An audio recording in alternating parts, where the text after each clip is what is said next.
Hi, you're listening to Gift Biz Unwrapped, episode 102. It wasn't brilliant sales, but it was enough to say, you know what, I think this can work.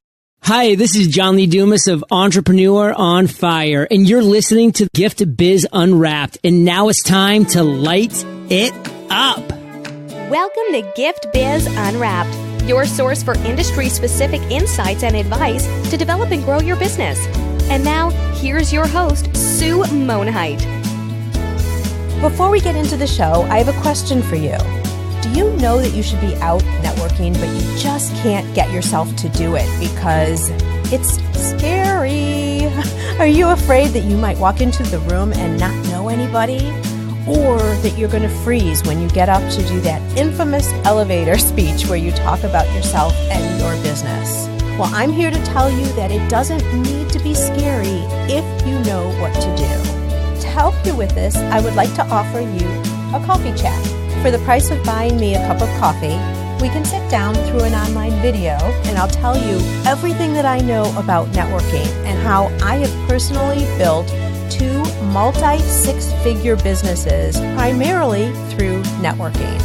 To learn more about this opportunity, just go over to bit.ly/network ninja. That's bit.ly/network ninja. And now, let's move on to the show. Hi there, it's Sue, and welcome to the Gift Biz Unwrapped podcast.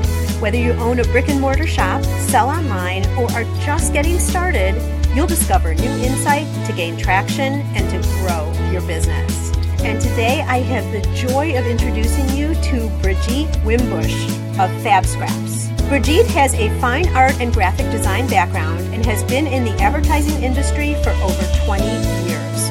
Astonishingly, within 12 years, Fabscraps has grown from what started off as a small venture in a loft by 2 sisters into the largest craft and fabric manufacturer in Africa.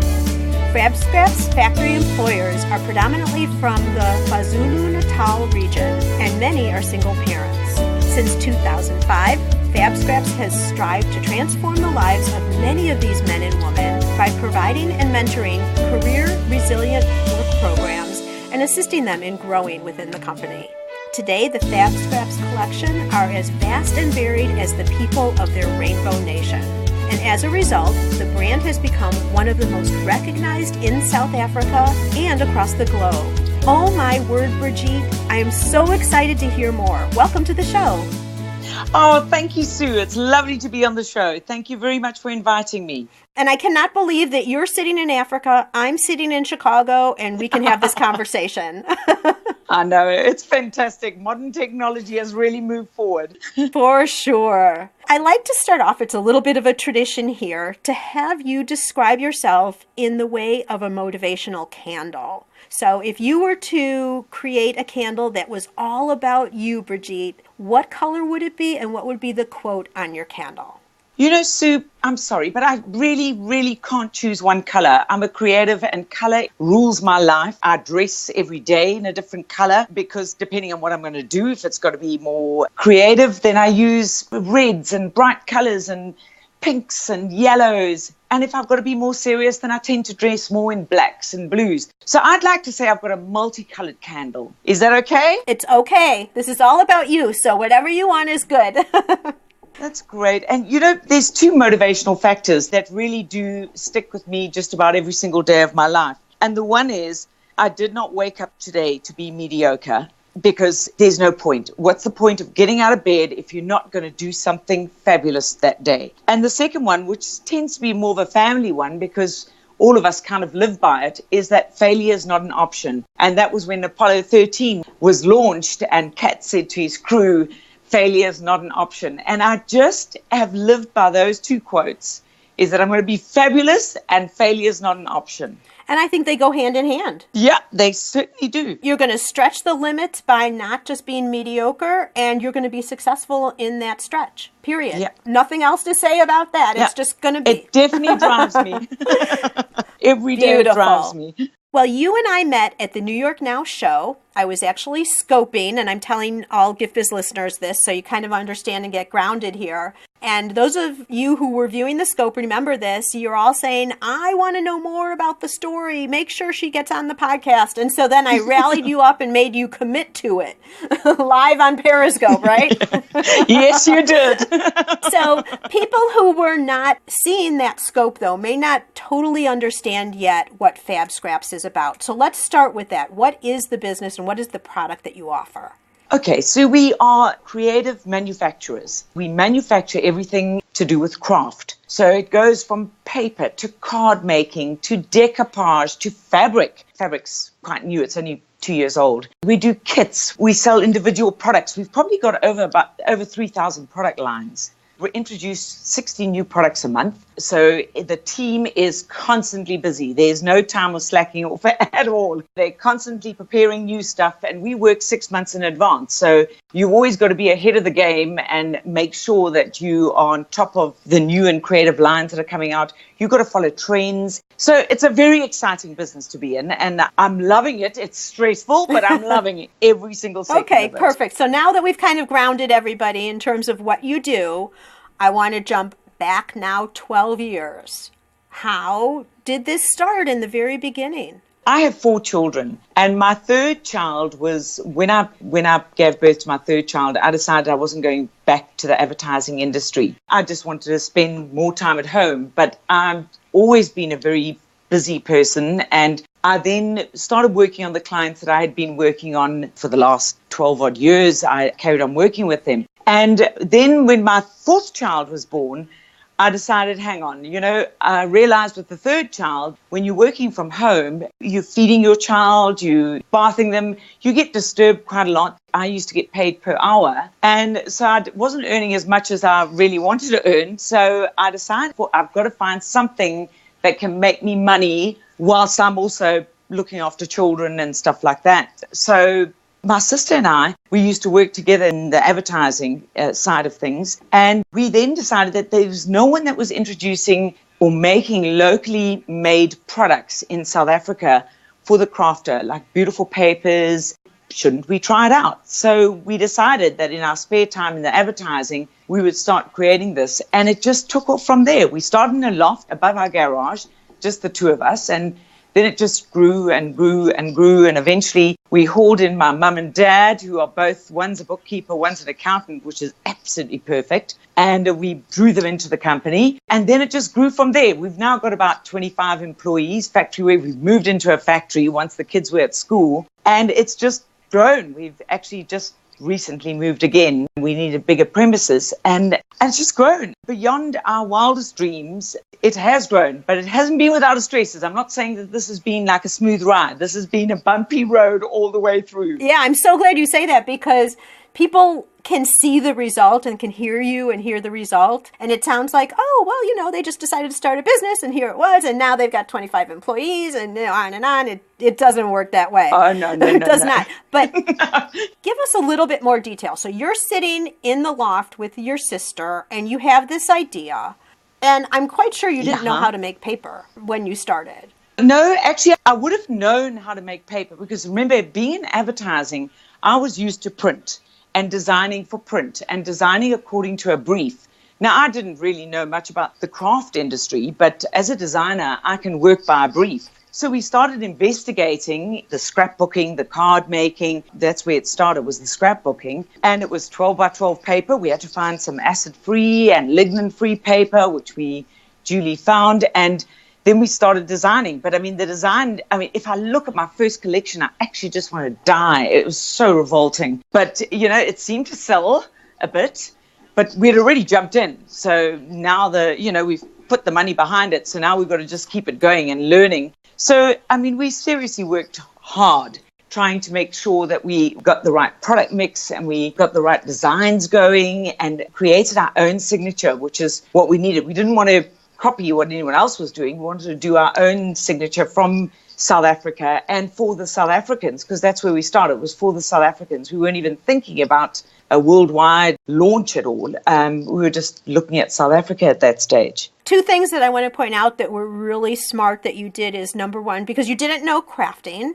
but you already had a skill. So, Gift Biz listeners, if you are in a 9-to-5 job now, you may be picking up skills along the way that you're going to be able to use as you grow your business, because you don't have to just jump ship. Absolutely. And start something. You can start building it on the side as well. Yeah. But so you were then investigating the crafting field and doing a lot of research behind what you were going to offer. Yes, whilst I was working. While you were working. Okay.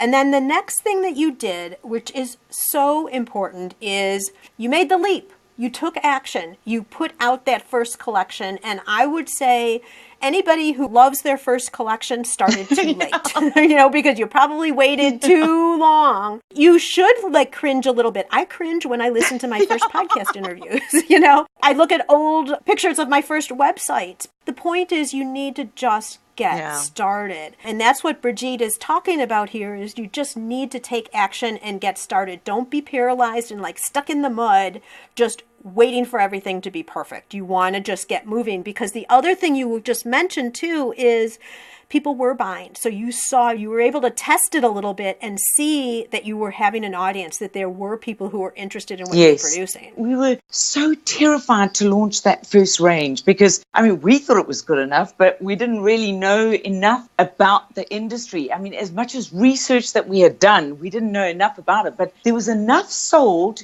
to motivate us to bring in a second collection. It wasn't brilliant sales, but it was enough to say, you know what, I think this can work.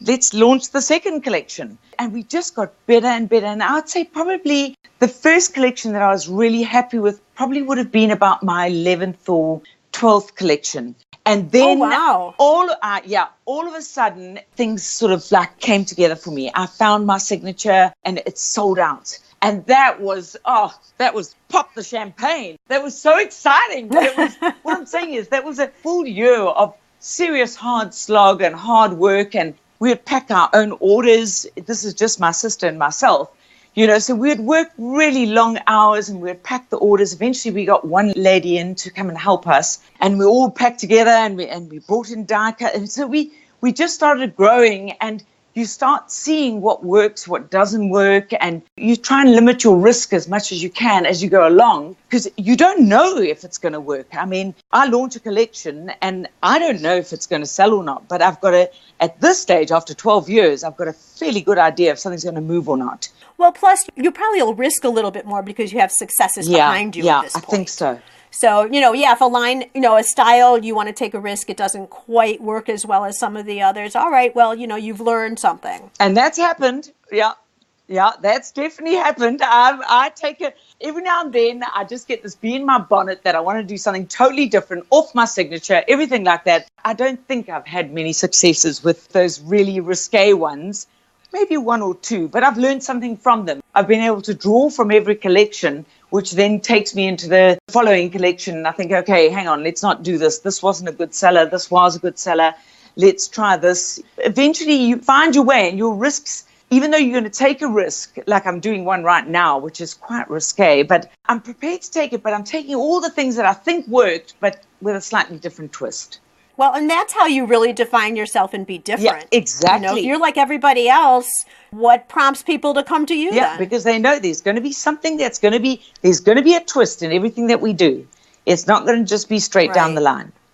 Well, what about those first 11 then, that year of experimentation that you were doing?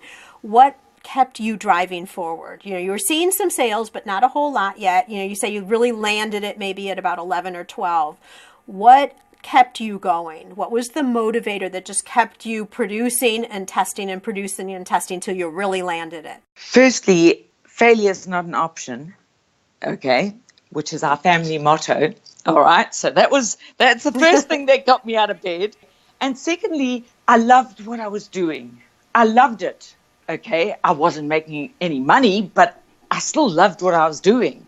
And I just kept on thinking, I've got to get this right. It was like a challenge that I just had to get this right. And I wasn't losing heaps, but I was losing enough to make everyone squirm. But I just kept on thinking, I can get this right. I know I can. I know I'm a good designer. I know I can get this right. There's not a formula. Creativity isn't a formula. But I just knew that inside me, I knew that if I worked hard enough and I drove it and I really put a lot more effort into the collections and did the research, that I would be able to pull it off.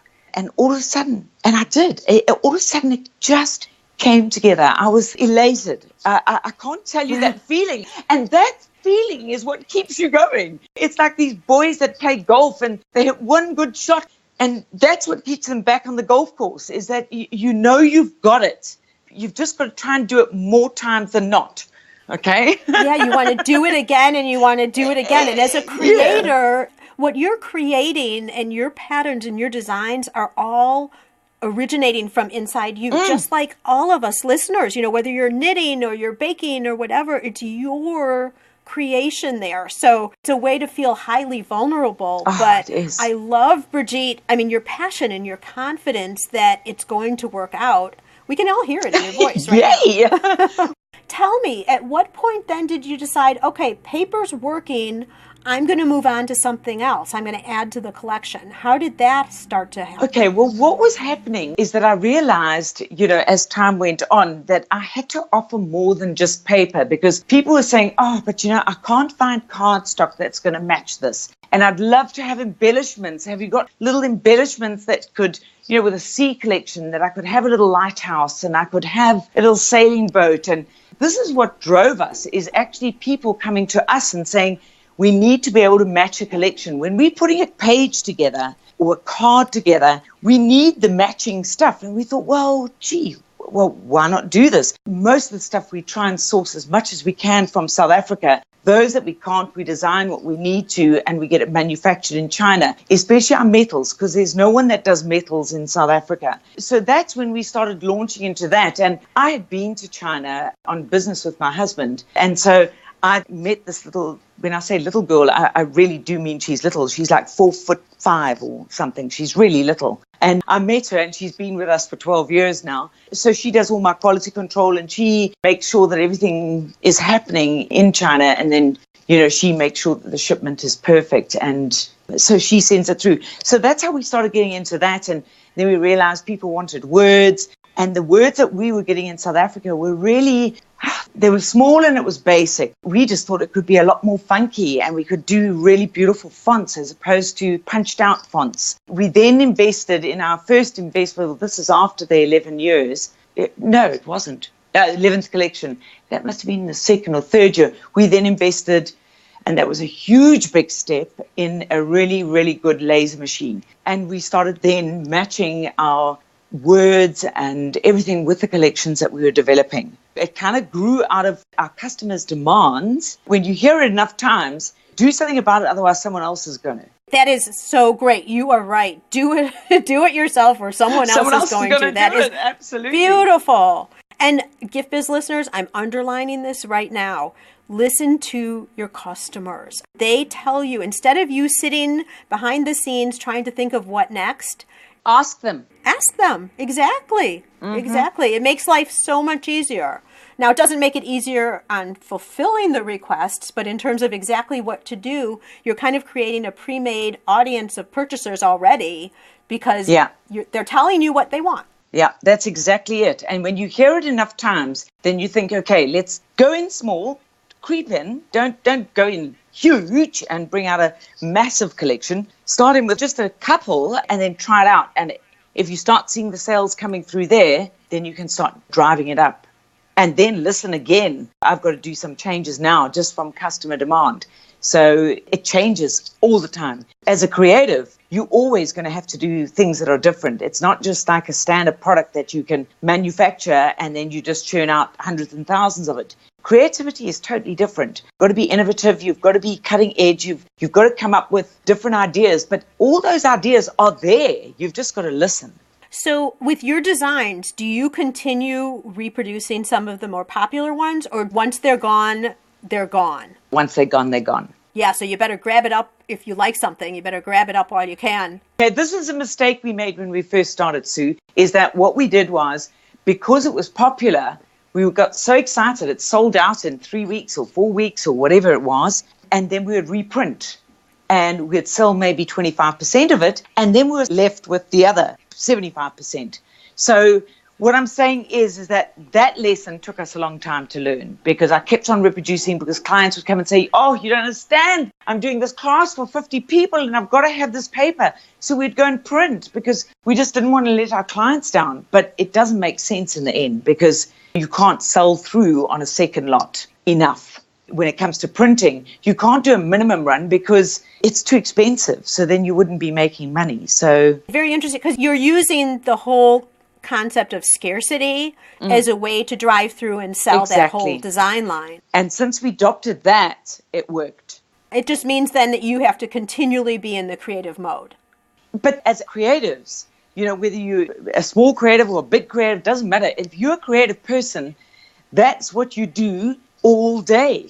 I mean, I don't even have to be at work and I'm creating. In my head, that's what creative people do, is that all of us just have that wonderful ability to be able to look at trees and look at a dam, and all of a sudden we've created something different out of it. So that's the beauty of being a creative. I mean, my husband's a scientist, so he's quite envious, actually. He just can't go laterally at all. He just doesn't think in that line, that way of thinking. And so I think us creatives are lucky. Yeah, I agree with you there. So you have been talking so confidently about how all of this has grown. You've given us a little bit of idea of some of the struggles that you've had. And we talked right before we went live about the fact you were saying to me, oh my gosh, if I had only known, all these things, right, that I wish I would have known before I got started, that I've learned along the way. Can you pick out something else that was a biggie for you that you could share with our listeners? A struggle that you had, or something that you've overcome, or some great piece of wisdom that we haven't heard from you yet? Sue, as I said earlier on, if I had the knowledge I had now after 12 years, I feel as though I've got it. I finally got it, but it's taken me 12 years to get it. Do you know? Because it's that whole balancing act, which I just didn't get in those early years. I really didn't. I'd get so excited because I'm a creative and I love what I've created and I just want to share it with 20 million people, except 20 million aren't interested. There's only 1 million that might be interested, So I've had upheavals throughout business, and I've learned, because we produce so many products so fast, we've had enormous upheavals throughout. I mean, we're halfway through your production, your machine crashes or your staff are sick, or, those sort of hassles are you just want to curl up and die and think, oh, how the hell am I going to get this out? And there's one thing that I've learned, and I feel quite calm when it comes to stresses now, whereas before I used to freak out and didn't know what to do. Whereas now I sort of sit back and I think, okay, what solutions do we have? Which one's the best for the company? And I say that every single time. And every time some young lady walks into my office and says, oh, you're not going to believe what's just happened. And then she'll tell me like the shipment didn't go, or the shipment sank, which we did have, by the way. A whole ship sank and I lost everything. Oh, my. I know. So that's just one of the things. When they come and say, right, how do we salvage? What is the best way that's going to minimize the cost of the company? And then we just look at there's the options, which is a side that I didn't know about myself, is that you can suddenly look at the problem and say, right, where's the solution? Then you pick one that's going to be best for the company. Okay, it's going to save time, it's going to save money. You won't have made the money that you would have made had it all been perfect, but this is the best way to salvage a situation. And that has been the best thing I think I've ever learned in the years. I don't know which year I learned it. And straight away, I don't put up with histrionics anymore with staff or whatever, because they're all creative. So they're all quite emotional people, and they'll come in, and now I just say, right, come to me with solutions, and then let's work out which is the best one for the company. This is such great advice. Let me tell you, it saved my sanity. That advice saved my sanity because otherwise, as a creative, I'm just too emotional. I want to implode. I'm just so desperate for the stuff to get out. And I just, no, calm down. And I just say, right. And it really does work. And I think you have to just expect that everything is not going to go smoothly. I mean, it's going to happen no matter what you put in place in terms of, safety and all of that. It's going to happen. And man, I fear when I'm sending things over from China, which I also have to do because I can't source everything in the States. I try to when I can. But you hear these stories of those containers just falling off into the water, and it just freaks me out every time I hear that. So, and then hearing that it happened to you, oh my gosh. My ship sank. It genuinely, it sank with all my albums in. And I just had all these leather albums created, and the whole ship sank. You know, I mean, my word. And the worst part about it is that we had done pre-orders. So I'd at least know more or less what was coming in. And so once we had reached the 50% mark with pre-orders, we said, right, let's go for it. Let's pay the money. Let's get the shipment in. And the ship sank. So what did you do? Okay, I was still at my emotional stage. I cried. Well, that's allowed sometimes. And then you get back to work, right? Yes. So I cried and I thought, okay, right, now how are we going to salvage this? Because all the clients that wanted their order, they had placed their order, because we a COD company, they all paid up front. So now we had to reimburse them all their money, which was seriously, seriously tough on my cash flow. So I reimbursed the money. I did the right thing. Reimbursed their money and said, right, the next shipment is going to be in 8 weeks' time. When the ship docks, we'll then put out the invoice. So we kind of learned that one the hard way. You know, you don't want to take the money up front and then you've spent the money. It messes with your cash flow. Rather just wait until you're sure that everything's okay and then send out the invoices and get them to pay for it. So it just means that you've just got to stretch your money a little bit further. But you did the right thing by doing right by the customer. Yes, absolutely. Probably didn't lose anybody because people, even though they might not like it, people understand that things happen too. And by you doing what in the best interest of your customer, my customer. Keeps them. They appreciate that. I can tell you now, the customer, we try our hardest to really zoom in on the customer and fulfill their every desire. If they need something really urgently, I tell you, the factory staff, they will break their backs and we say, listen, this is Andrea that's been with us for 12 years. She needs this. She's got a class tomorrow and she has to have this. Get it sent overnight tonight. And I tell you now, they'll stop at nothing. Some of my staff, I mean, the one time we had a massive shipment that was going out. And the electricity, we lost the electricity. You know, we were going through power shortages here. And so they just shut down the electricity. And I just sat down in a heap and I just burst into tears. I just thought, you know, we've worked so hard for this shipment.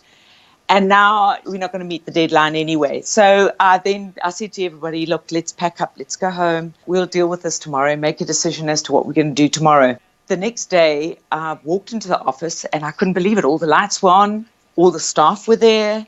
And I walked in and I said, well, what's going on here? And they said the security guard had phoned them at 11 o'clock and said the lights were back on. And all the staff came back and they cut the rest of the stock and they had the shipment ready. Wow. I promise you. Well, I cried even more then. Of course you did. Oh, my word. It was just amazing because they just knew how important it was and they just pulled out all the stops. I didn't know anything. I was sleeping soundly in my bed. And they did that. And it was just the most, I was so emotional that day. It was just ridiculous because we got it out in time and it was wonderful. We were talking about how important it is in terms of your relationships with your customers. But now listen to what you just talked about, your relationship with your employees and the factories that are working for you, etc. They didn't even call you. They just did it. Yeah. I mean, that speaks mounds about who you are as a person and as a business owner. It's an excellent example. I'm so glad we got onto this topic. I don't know if you were planning on sharing this or not, but I'm so glad we drew it out. It was the one order that really stood out in my mind. And the factory staff, they're just amazing people. And they just try so hard and they work so hard. And I'm so proud of all of them. And, you know, we try and mentor them so that they get into a position of knowledge and position where they can be powerful within the company, that they can make decisions because they've been there and they understand the products so unbelievably well because most of them have been with me from the start. And it's fantastic. We've got a great relationship. I mean, I yell and scream and I'm mad at them sometimes. And, you know, and they also go off, don't worry. They're also under stress. But at the end of the day, we buy Kentucky Fried Chicken and we sit down and we all have a good laugh. You know, it's the highs and the lows, but we're in a creative world. I mean, what do you want to do? Wrap toilet paper for the rest of your life, you know? Or do you want to actually do something creative and make a difference in people's lives? That's what we think we do. This has been fabulous. Okay, as we go on, I want to get some more golden nuggets out of you in a section that we call our reflection section. It's a way to look at you as a business owner and what types of things you innately have or you use to help you be successful. So if you were to identify one natural trait that you continue to call upon, what would that be? I have a work ethic. I'm a hard worker. That is my strongest trait. I make sure I'm there for my family. My husband said he's never ever minded me, doesn't mind me working at all. But the one thing is that when it's family time, it's family time. And that's it. You're home on time and you switch off from work. But when I'm at work, I work. I don't waste time. I make decisions quickly. And it's one decision. I can't afford to come up with too many different options and sit and discuss it for days on end. You can't do that. When you're in a business, time is money, and you've got to make a decision quite quickly and work hard. And everyone does work hard. And we do that. Sometimes we've worked so hard and we say, you know what, Friday, 10 o'clock, let's all stop and we're going to have a little lunch and then we're all going to go home. And we do that. So it's like a little reward that you get, but we work hard. I would say that with all my staff as to why we are where we are now is because of sheer hard work. Obviously, talent. You've got to have talent. I mean, if you don't have talent, you're not going to get anywhere anyway. But there's talent, and it's not only my talents, it's all the creatives' talents. It's a collaboration. It's not me. We all sit as a team together, and we work together, and we work hard together.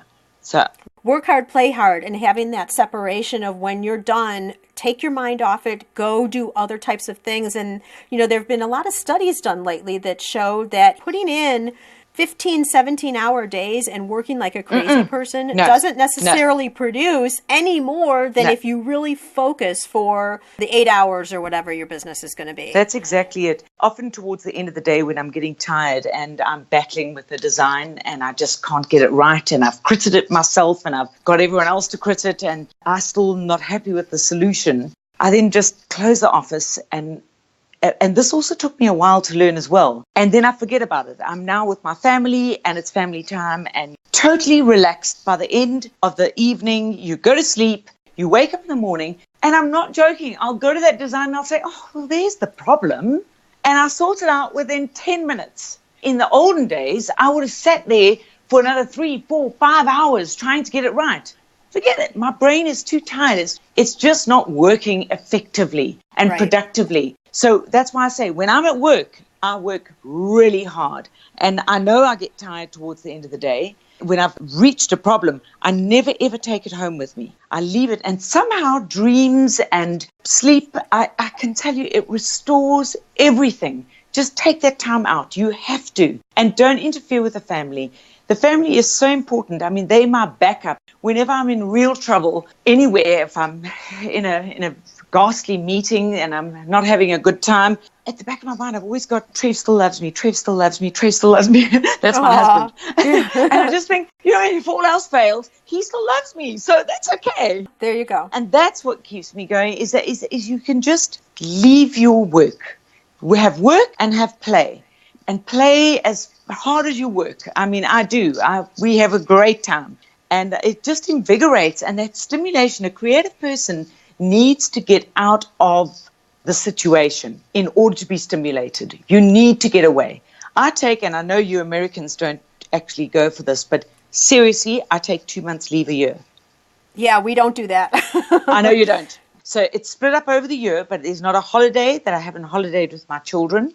When they're on holiday, I take off. And I tell you, I come back and I'm full of ideas and I'm so creative and I'm energized. I can't wait to get back to work. Whereas I've been in business before, in my first business, which failed, and I used to work until midnight. And I did that year in, year out. And you know what? The business still failed. What I'm saying is that this time I haven't done that. I've made sure I've kept it separate. But I've kept that balance. And I tell you now, that has got a lot to do with the success we are today. I come in fresh every day, excited every day, motivated every day, because it hasn't been working all day and all night. You just can't do that. That is such a great message. And if we could all just learn that. It's difficult. Focusing, working when you have to, and then taking your break and focusing on things for yourself, being with your family, all of that. I naturally want to work day and night. I naturally want to do that because I love what I do and I want to solve the problem. But I know, but I've only learned this later, is that I have to have that break for me to really be effective. It's taken me a long time to learn that. And I'm saying what you achieve in those 6 or 7 hours that you work into the night, you could have achieved in 1 hour the next day. Absolutely. Do you have a book or something that you think our listeners could find value in terms of what you're doing either in business or with your downtime? Okay, mine is books are strictly downtime for me. As I say, I work all day and I come back and then I'm with my family. And I've also got 5 dogs, and they all require attention. And so I generally, on my holidays that I take, which is, my 2 months, which is broken up in the kids' holidays, and I then grab every single possible romantic book or frivolous book or whatever book I can get my hands on. And I've just read You Before Me, and it tickled my fancy. It was just this whimsical story about this girl. She was so creative and she just loved life and she just made everyone else's life just beautiful. And she gave a lot. It really stood out in my mind because I thought she just made an effort with family and friends and everybody. It just reminded me that I must make sure that I keep everyone else upbeat as well. It was a lovely book to read, and it just made me realize that everywhere we go, we must just enjoy and just respect life because it's so beautiful, and we sometimes ruin it by overdoing things in certain sections. I agree with you, and I also think that by getting away and reading some of that too, sometimes you get brand new ideas for your business just from things you're not even thinking about in that way, or reinforcement. Gift Biz listeners, just as you're listening to us today right here on this podcast, you can also listen to audiobooks, business books, or more personal type books, romances, whatever you want. Yep. With ease. I've teamed up with Audible for you to be able to select an audiobook for free on me. If you haven't done so already, just jump over to giftbizbook.com and make a selection and grab yourself an audiobook. Okay, Brigitte, now I invite you to dare to dream. I'd like to present you with a virtual gift. It's a magical box containing unlimited possibilities for your future.